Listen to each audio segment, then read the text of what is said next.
In 2018, in the United States, homelessness and poverty have been increasing over the years.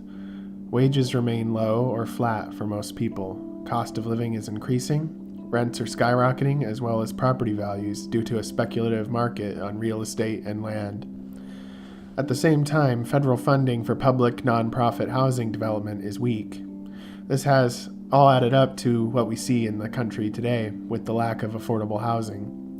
When housing isn't available or affordable, people fall through the cracks, and this leads to increased homelessness. To successfully solve this problem today, moving forward, requires us to first look back at the history of public housing in the United States to see how we got to this point, and present some examples of housing models which might be achievable under current legal and systemic constraints. Basic history of public housing in the United States. Public housing in the United States is administered by federal, state, and local agencies to provide assistance for low-income households. Public housing is priced well below the market rate. Originally, public housing in the United States consisted primarily of one or more concentrated blocks of low-rise or high-rise apartment buildings. It is provided in various settings and formats. These complexes are operated by state and local housing authorities, which are authorized and funded by the United States Department of Housing and Urban Development. More than 1.2 million households currently live in public housing of some kind. Subsidized apartment buildings, often referred to as housing projects, have a complicated history in the United States. While the first decades of projects were built with higher construction standards and a broader range of incomes and applicants, over time public housing became the housing of last resort in many cities. Several negative stereotypes associated with public housing create difficulties in developing new units. Perceptions of public housing include some major public concerns: a lack of maintenance, expectation of crime, disapproval of housing as a handout, reduction of property values, concentration of poverty, increased crime, and physical unattractiveness. While the reality may differ from the perceptions, such perceptions are strong enough to mount a formidable opposition to public housing programs in general over the years. Several reasons for these stereotypes include the failure of Congress to provide sufficient funding, lowering the standard of occupancy, as well as government mismanagement at the local level.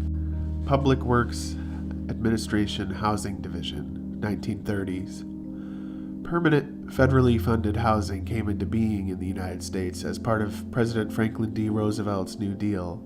Title II, Section 202 of the National Industrial Recovery Act, passed June 16, 1933, directed the Public Works Administration to develop a program for the construction, reconstruction, alteration, or repair of low-cost housing and slum clearance projects. The initial limited dividend program aimed to provide low-interest loans to public or private groups to fund the construction of low-income housing. Too few qualified applicants stepped forward, and as a result, the limited dividend program funded only 7 housing projects nationally. In the spring of 1934, the Housing Division began to undertake the direct construction of public housing, a decisive decision that would serve as precedent for the 1937 Wagner-Stegall Housing Act, which set the template for public housing in the United States at the time. By 1937, the Housing Division had constructed 52 housing projects across the United States, including Puerto Rico and the Virgin Islands. Based on the residential planning concepts of these 52 projects, composed of 1 to 4-story row houses and apartment buildings arranged around open spaces, creating traffic-free community spaces between units. Many of these projects were built on slum land, but land acquisition proved difficult, so abandoned industrial sites and vacant land were also purchased. The FHA institutionalized a practice by which it would seek to maintain racially homogeneous neighborhoods, although this practice was struck down by the Supreme Court in 1948 and outlawed by the legislation in 1960. Many white residents in Detroit in the 1940s strongly protested the creation of new public housing. When their protests did not help, they left for the suburbs, so-called white flight. In 1937, the Wagner-Steagall Housing Act replaced the temporary PWA housing division with a permanent quasi-autonomous agency to administer housing. The United States Housing Authority Act of 1937 would operate with a strong focus toward local efforts in locating and constructing housing, and would place caps of $5,000 spent per housing unit. Construction of housing projects dramatically accelerated under the new structure. In 1939 alone, 50,000 housing units were constructed, more than twice as many as were built during the entire tenure of the Public Works Authority Housing Division. World War II era and the late 1940s. During World War II, entire communities sprang up around factories that manufactured military goods. In 1940, Congress authorized the U.S. Housing Authority to build 20 public housing developments around these private companies to sustain the war effort. The Defense Housing Division was founded in 1941 and would ultimately construct 8 developments of temporary housing. Many became long-term housing units after the war. During World War II, construction of homes dramatically decreased, as all efforts were directed toward the war. When the veterans returned home from overseas, they came ready to start a new life, often with families, and did so with the funding of resources of the GI Bill to get their new mortgage. However, there was not enough housing to accommodate demand. Efforts moved to focus exclusively on veterans housing, specifically a subsidy on materials for housing and construction. However, in the wake of the 1946 elections, President Truman believed there was insufficient public support to continue materials subsidies.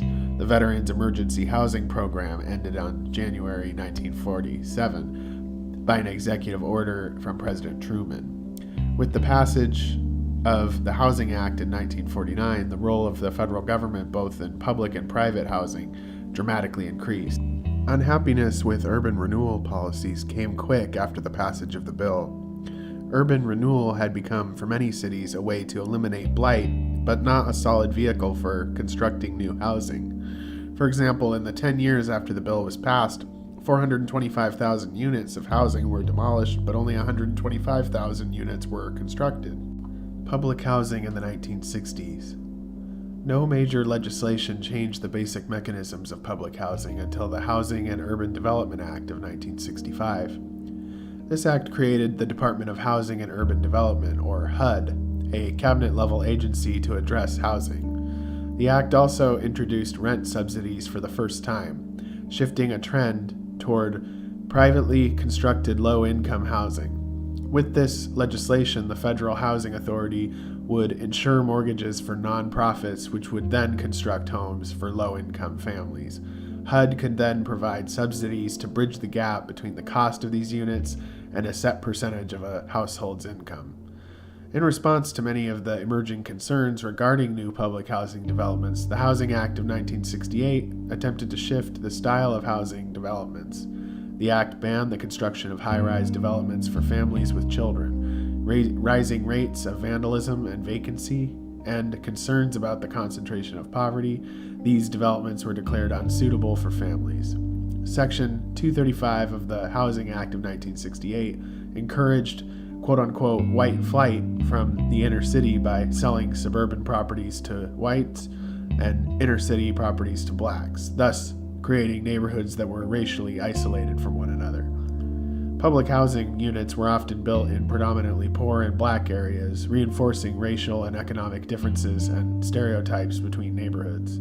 Alternative models, such as scattered site housing, in which the housing is publicly funded, affordable, and low-density units that are scattered throughout diverse middle-class neighborhoods.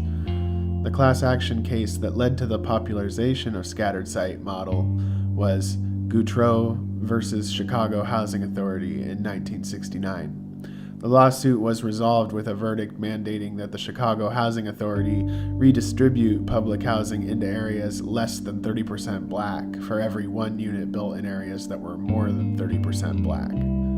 Scattered site housing programs are generally run by the city, housing authorities, or local governments. Many scattered site units are built to be similar in appearance to other homes in the neighborhood to somewhat mask the financial stature of the tenants and reduce the stigma associated with public housing. Scattered site housing programs became popularized in the late 1970s and 80s. Since that time, cities across the country have implemented such programs with varying levels of success. Public housing in the 1970s. Vouchers, initially introduced in 1965, were an attempt to subsidize the demand side of housing market rather than the supply side by supplementing a household's rent allowance until they were able to afford rent at market rates. The program had the effect of tightening the market for low-income housing, and communities were in need of an infusion of additional units. In 1973, President Richard Nixon halted funding for numerous housing projects in the wake of concerns regarding housing projects constructed in the prior 2 decades.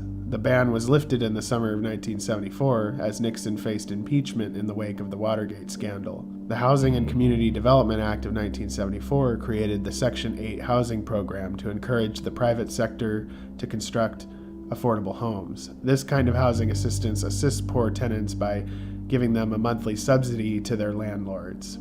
This assistance can be project-based, which applies to specific properties, or tenant-based, which provides tenants with a voucher they can then use wherever vouchers are accepted. Tenant-based housing vouchers covered the gap between 25% of a household's income and the established fair market rent. Virtually no new project-based Section 8 housing has been produced since 1983, but tenant-based vouchers are now the primary mechanism of assisted housing. Public housing in the 1980s and 1990s. Changes to public housing programs were minor during the 1980s. Under the Reagan administration, household contribution towards Section 8 rents was increased to 30% of household income, and fair market rents were lowered. Public assistance for housing efforts, however, was reduced as part of a package of across-the-board cuts. Additionally, policies resulted in the expansion of emergency shelters for homeless rather than permanent housing. More people became homeless as well after the passage of the 1981 Omnibus Budget Reconciliation Act, which cut funding for mental health facilities. This pushed the responsibility of mentally ill patients back to the states. After patients were released from mental hospitals, there wasn't always a place for them to go. This resulted not only in increased homelessness, but also a more mentally unstable homeless population overall. The next era in public housing began in 1992 with the launch of the Hope 6 program. Hope 6 funds were devoted to demolishing poor quality public housing projects and replacing them with lower density developments, often of mixed income. Hope 6 became the primary vehicle for the construction of new federally subsidized units, but it suffered considerable funding cuts in 2004 under President George W. Bush. There have been no significant reforms implemented since, but the problem still remains and continues to get worse due to budget cuts to fund housing. This means the community has had to step up to the plate without public funds to make progress on affordable housing for people in need where public institutions have failed to address the shortfall in available housing. This has resulted in the emergence of semi-permanent homeless tent encampments and increased popularity of tiny homes. Even though tiny homes are low cost and have low impact on the environment, most cities' zoning laws make it difficult to develop a tiny home community, even if you have the land. For example, many cities will zone their land to be single residential in most areas, which means that you can only have a few unrelated people living on the same piece of land, usually a maximum of 3. This paradoxically means that if one is trying to build a tiny home community, they won't be able to do so in a residential area, even though it's meant to be a place where residents live. In order to solve the housing problem without the use of government funding, cities and counties could benefit from changing their zoning to be more favorable to building affordable, nonprofit housing, either through tiny homes or apartments. Hopefully, city, county, and state governments will be able to adapt to allow the problem of affordable housing to be solved. Unfortunately, as long as land and real estate is a speculative market, the chances of that seem unlikely. Affordable housing development doesn't bring money into the coffers of local governments. Therefore, it is set aside in favor of more lucrative development. But this ends up leaving many individuals behind. One can only hope that the attitudes and stereotypes around public housing and homelessness can be shattered so that real progress can actually be made to solve this vital issue.